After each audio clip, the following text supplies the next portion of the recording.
A and B level fighters, you know, I'm able to make them look like D level fighters. That's not my fault. Like I said before, there's a difference between being talented and God gifted. And so don't praise me. You know, when I'm an old man, I can barely walk.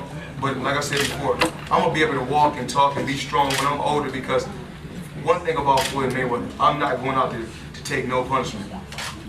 You know, it's not cool with taking punishment. That's not cool. What's cool is to be able to come to the sport, you know, and change the sport and help the sport become a better sport for the young fighters that's up and coming, that comes behind me, years and years behind me also.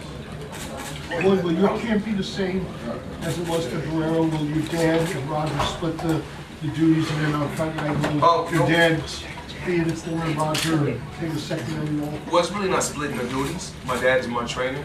Of course, I feel like if I'm in a position to work with two of the best trainers in the world, why not? Is Roger's health really good enough? I truly believe so. I feel like we're in a position to make sure he get the best health. I mean, the best health care. So why not? You know, everything's been working right thus far, so we'll continue to go out there and do what we do. You know, the reason I ask is it worked out so well with the Guerrero fight, having your dad as your head guy, and Roger, you know, as your support person. Is it going to be tougher for you to find owners that can make those kind of events regular interest? Well, it's really not that. You know, I'm just, you know, and I got to come in just Leonard and Al and Richard. They do a tremendous job. When I say a tremendous job, as far as, you know, I feel like we look at things as long term. When I say long term, as far as, okay, we see a young kid that's, you know, he's a good puncher.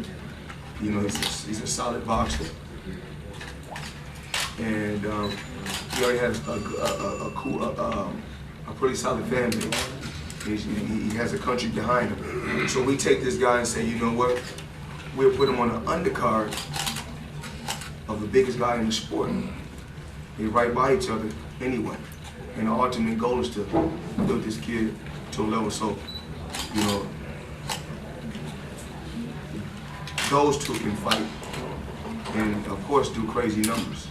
Yeah, of course, that's the ultimate goal. It's just his business. I understand business. And I think it was a brilliant game. I think it was a brilliant game.